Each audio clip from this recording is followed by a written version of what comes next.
Okay. Welcome. Today, let's talk and learn about the PageRank transform, which, if you've never heard before, is a really cool application of linear algebra and probability, and was one of the original sort of innovations that led to Google and how their search was so much better than all of the competition and led to them becoming so popular. So a very valuable innovation from the early days of the internet, that if you which is so cool because if you have just taken like a linear algebra class, then you more or less can understand um, a lot of it. And it also kind of falls under the machine learning umbrella, so today we can do some machine learning. Okay, so what problem does PageRank transform is a bit of a complicated, cool name, but kind of complicated. So like, what actually is going on here? Like, what is this problem that we're solving? So the input is like a graph, which we'll go over actually how that's represented, like when you do math with graphs. But I mean, anytime you're on the internet, you're interacting with a graph, and that's exactly makes sense because of Google and the search algorithm is all about the internet and web pages as nodes on this massive graph of the internet. So input is a graph, more or less, and then the output is a vector. I mean, on the internet scale, a very large vector of probabilities of landing on like each page. So the goal of PageRank is to find like the max value in this output probability vector, and that highest probability would be in sort of, if you were on the internet a bunch, this is like the highest relevant page. So in this case, page 0 in this vector is what I guess here is our highest ranking web page. And there's a bunch of additions you can do to not just say here's the best, but let's say like we can add functionality for like keywords and stuff. You just have to kind of edit the algorithm that we're gonna lead up to. Okay, so in order to get there, in order to find these rankings of nodes in the graph of the internet, let's cover some background. We need to understand how graphs actually work, and we can make sense of them. And then we also need to understand a little bit how the probability comes into play. So you've probably heard of graphs. I mean, you know what they look like, but some notation. So say we have a simple graph like this. Let's go like this.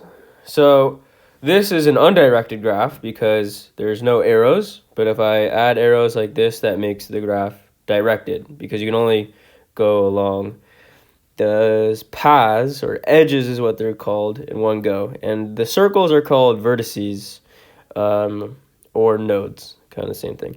And then if I were to put numbers here, then this is now a weighted graph.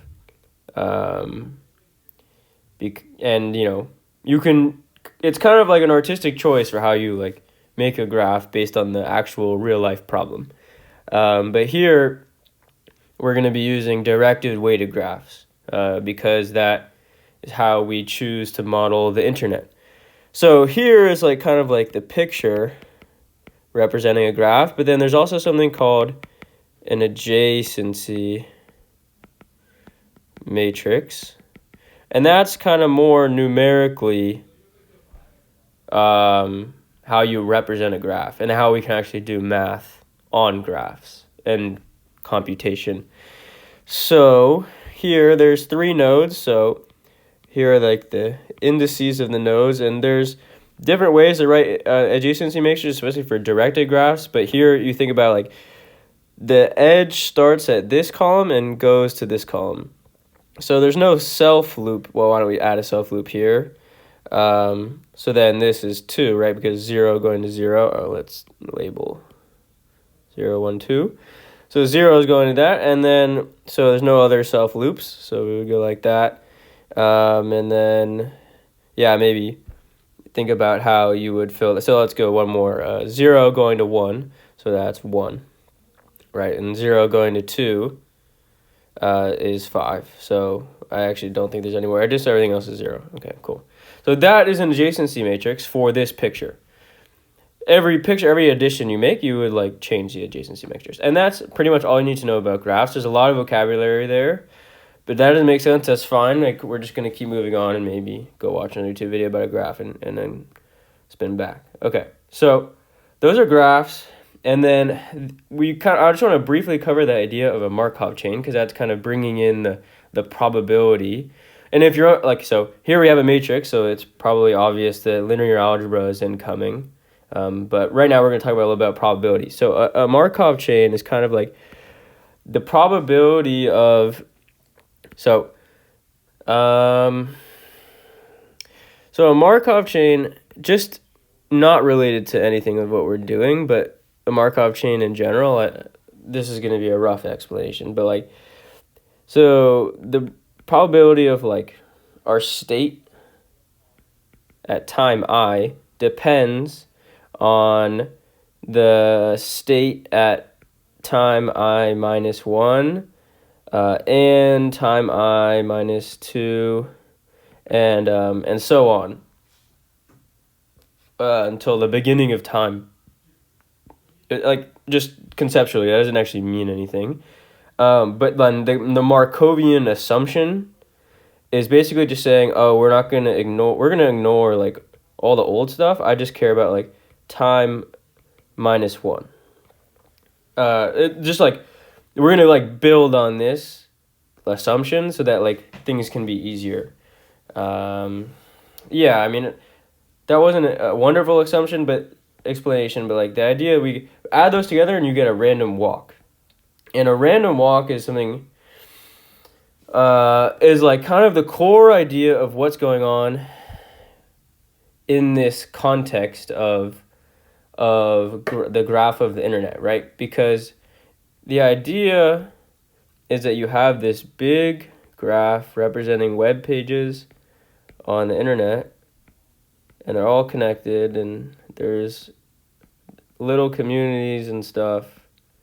So if you start at one web page and you run like a random walk for a long time, what web page are you likely to land on is really the question that PageRank is answering.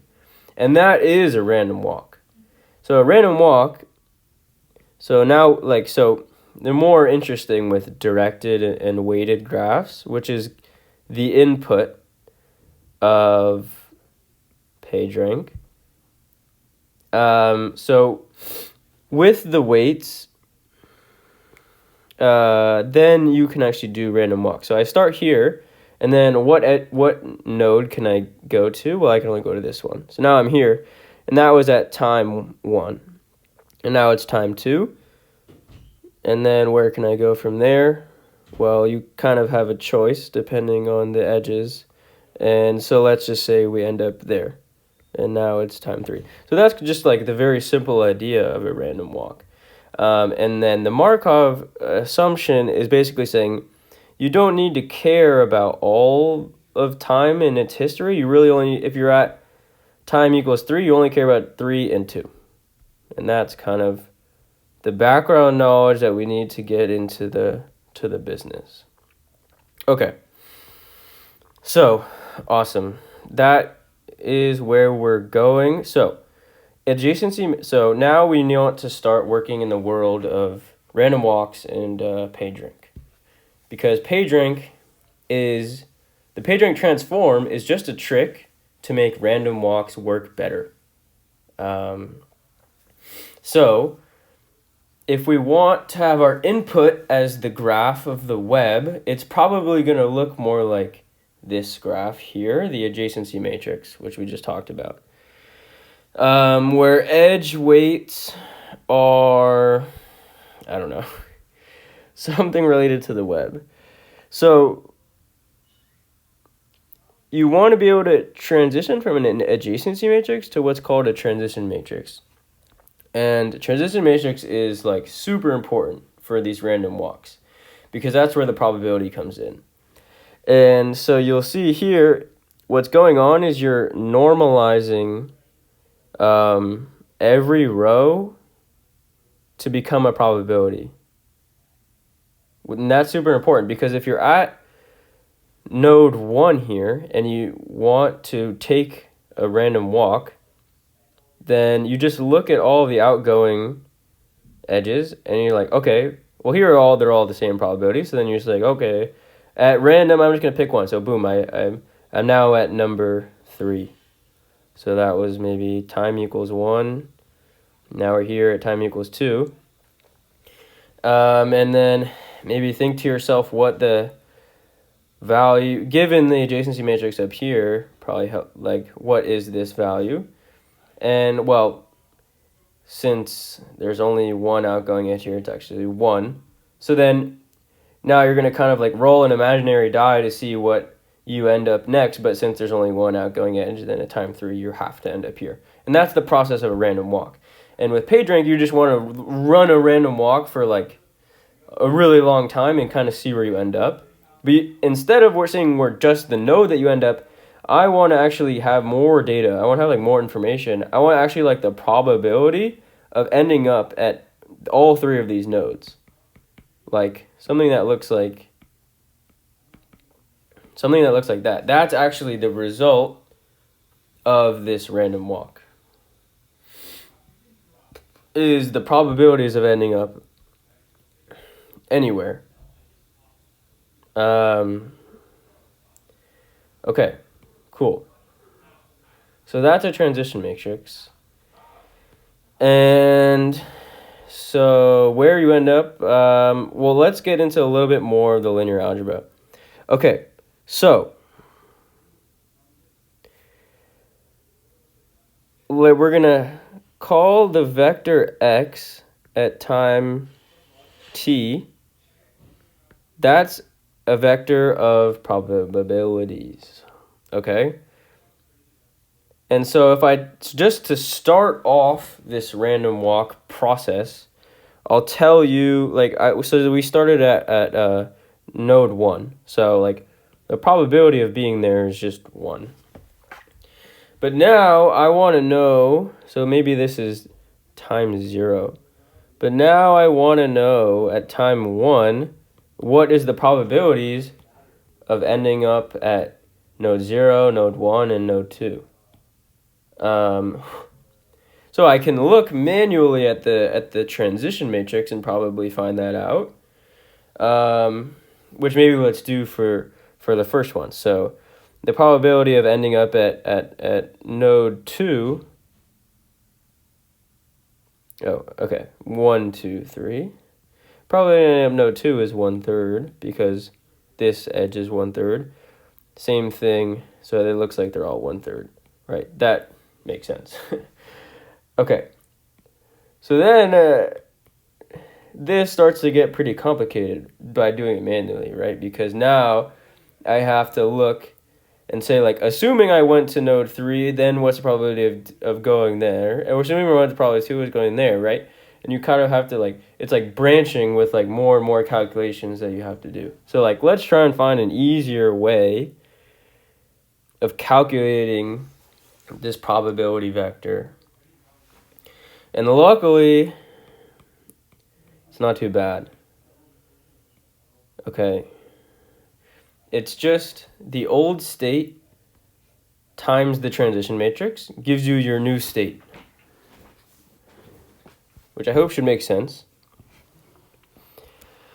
Okay. So to generalize that, like, the time t is just t minus 1 times m. And so if the Markov assumption doesn't really make sense, maybe you can see a little bit of the inspiration, and that's probably all that's required, right? You're just looking at the last time, timesing it by m, And yeah.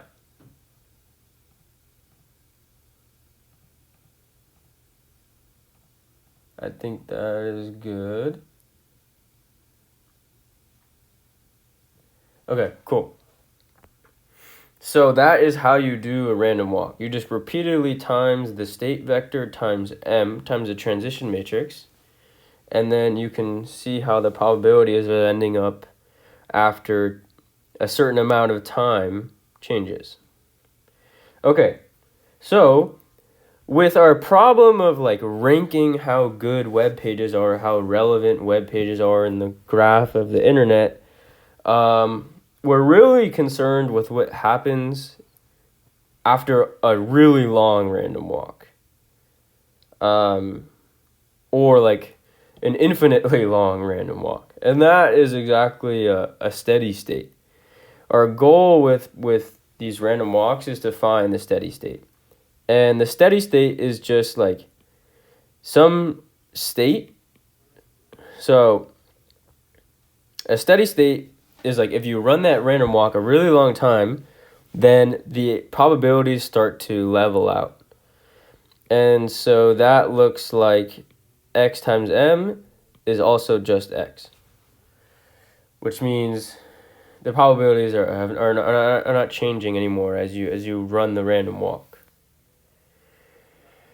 Okay, so that's our goal, is to find a vector that does that. Maybe that looks like eigenvector if you've had linear algebra. And so maybe you could do an eigen decomposition, but that's not going to work every time. So we kind of need a better strategy. Okay.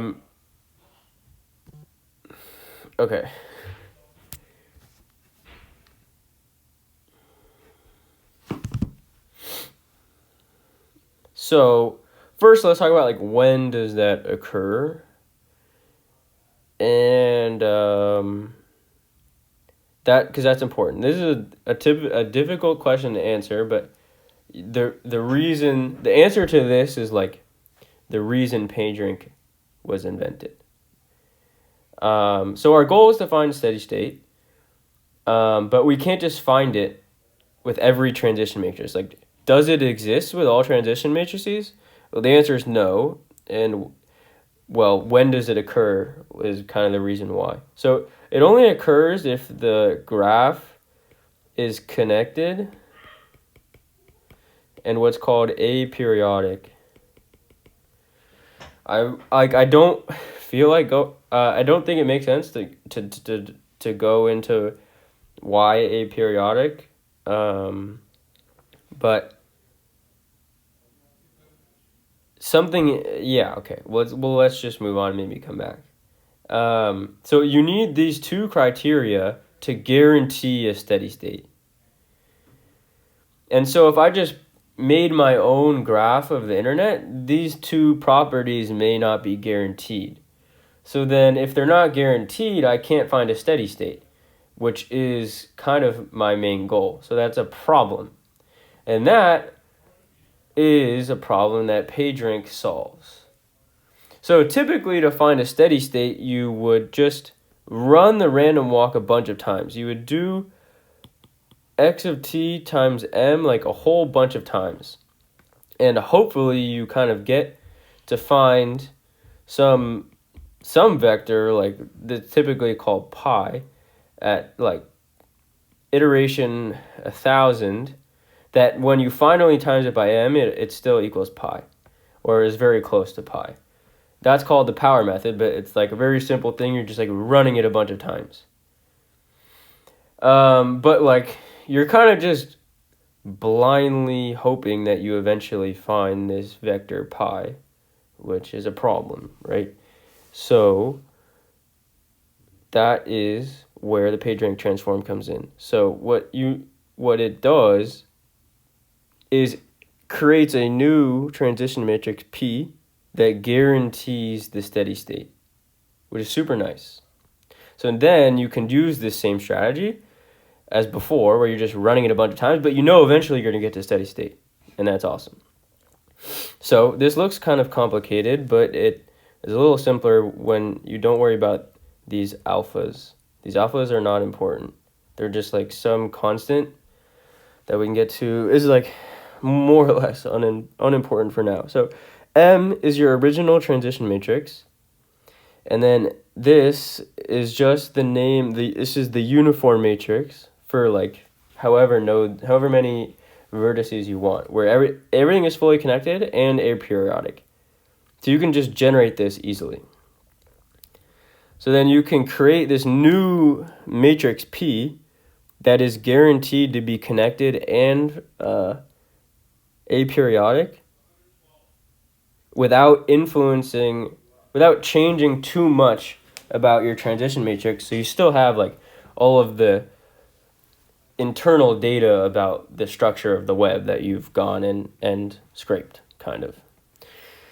So then you can run that same idea of like x times p a bunch of times, and then eventually you can get to some x 1000 times p that finally just equals x.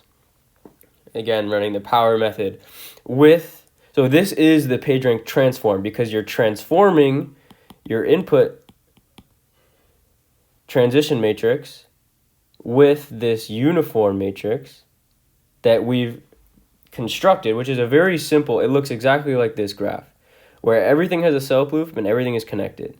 And that means it's aperiodic.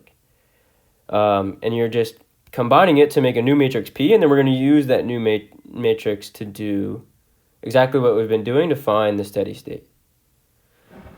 So that is the PageRank transform, and that's most of the story. That's how you can create a graph of the web and then eventually find a steady state for that graph that ranks all of the pages and guarantees that the graph that you created will have a steady state. So that is most of the story, but if you're actually going to try and implement that, then it's not going to be very useful because it's going to be super slow. Because this uniform matrix is very dense.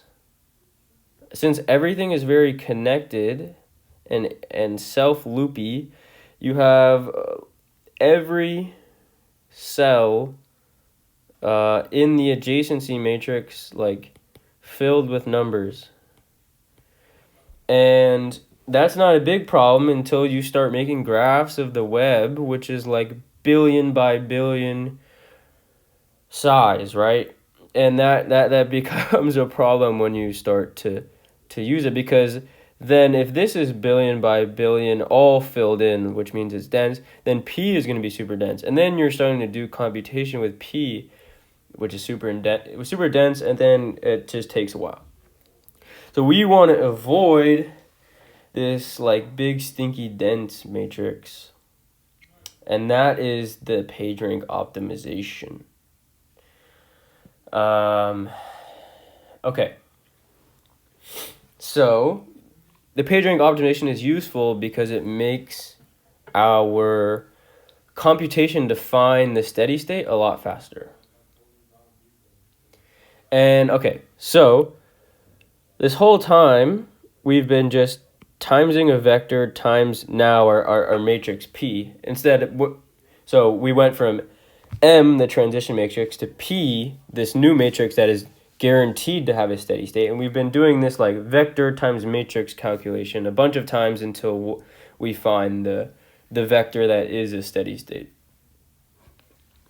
Okay, so we're going to start there, and then we're going to do some like just algebraic manipulations to find a new equation that we can use that doesn't include that dense matrix. That dense matrix, the uniform matrix, this one. Okay, so like just manipulating this equation, this is actually just essentially y, and then we'll sub in what we had before, 1 minus alpha.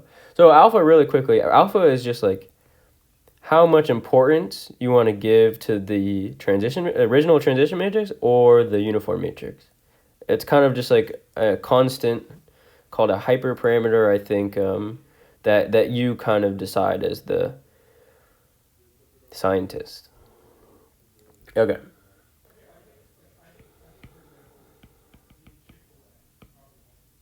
Okay, so there we've kind of set up this equation just by plugging in what P actually is. Okay, so then let's distribute Y. Oh, shit.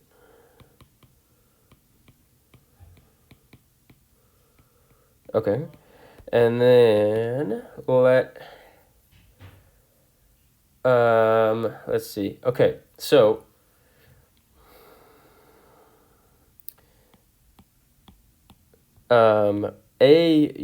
this uniform matrix is, sorry, this is not precisely what the uniform matrix looks like, right? Because if you look at, it still has probabilities. So instead, it would look like 1 over, let's say 4, 1 over 4. It would be 1 over 4s in every cell. And the reason for that is because this is just its own transition matrix, but it's just like the uniform transition matrix where everything has equal probability and everything is connected to everything else. So since there's 4 vertices here, everything has a 1/4 probability of going somewhere else, because it's just going to go to the other 4 edges, including itself. That's why it's 4. Okay, so that means that we can break down this A uniform into the one, like the matrix of ones,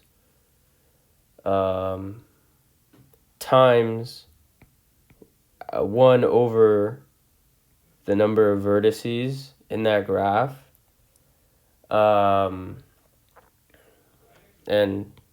times y. Great, so this is the same thing. And so